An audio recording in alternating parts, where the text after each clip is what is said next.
into the night, I raise my hand.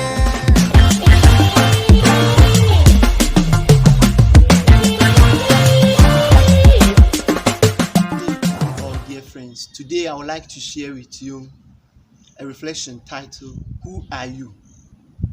This is a question that has bothered me too much in life, and I have been reflecting about this. Who are you?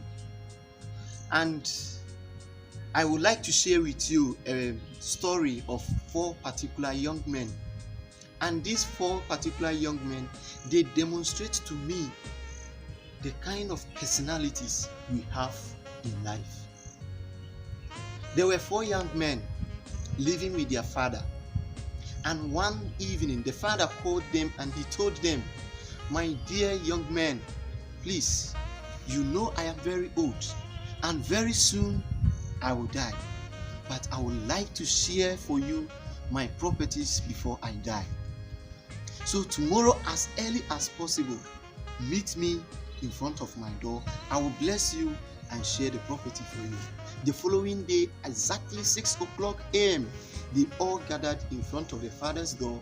He blessed them and he told them, "Go into our farm. In the farm there is a big mahogany tree that you know very well. Under it, search for your share of the property I have kept for each one of you. The one you find is your own."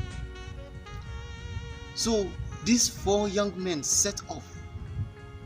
And the first one was very strong, energetic, and he was running. And the second one, he said, "No, if I go, I might not get the best one out of it. Let me go and call my friend so that he will help me, so that we search for the best one." The third one said, "My father is a jovial person. This can be one of his jokes he used to give us." So we didn't take it too much serious, but he said, "Let me still go." The fourth one said, "Okay, let me take it easy.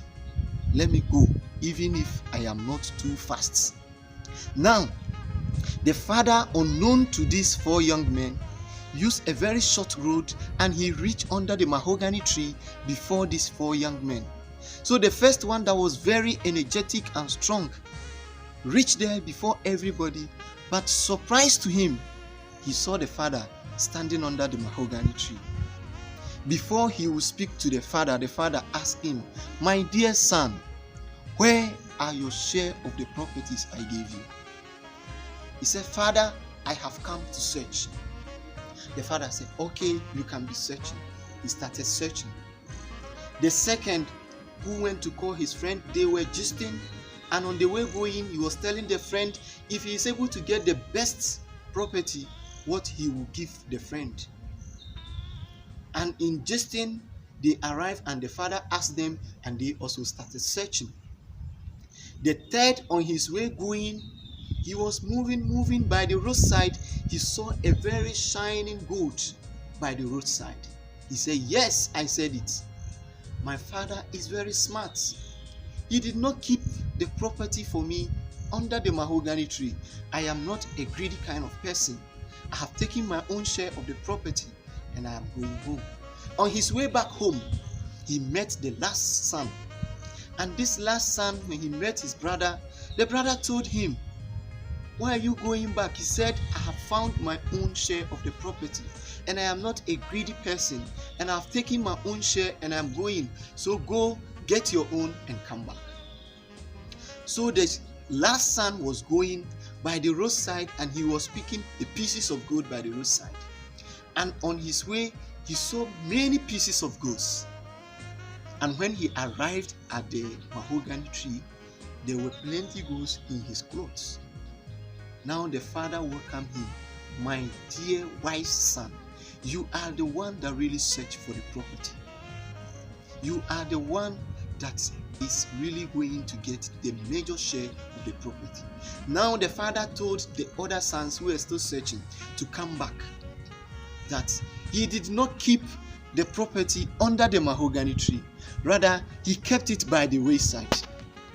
So as they were coming, he was expecting them to be picking the gold. What are the lessons from this that I call them the personalities we have in our world today. The first person who was very energetic, I would like to call him an over-enthusiastic determinist. He was so determined to actualize his aim that he forgot about the good things around him. He forgot to know that you will celebrate the end with the good things you will pick on the way going. So sometimes don't be too jealous when somebody is going very fast. He might be going closer to his grave. Now the second person is the one who went to call a friend. This is a kind of determinist person the psychologists will call the flecting determinist. Why? Because he cannot take decisions on his own. He always depends on what others will say so that he will make choice. If others approve, he takes it. If majority do not approve, he don't take it. And this kind of personality always rely on what people are doing. The third person is the one we call the discouraging personality, who doesn't take life serious and also discourages others not to be serious in life. He took one, instead of continuing the journey to the end, he discouraged himself and discouraged even the last one that don't take more than one. The last one is the one we call the model of determination, who takes life easy. He moves gradually, step by step, and he picks many good things, and that helps him to celebrate. So when we look at all these personalities, the question now is, which personality do I represent? Is it the one of over-enthusiastic personality, or the flecting personality, or the discouraging personality, or the last one, which is the best personality we call the model personality?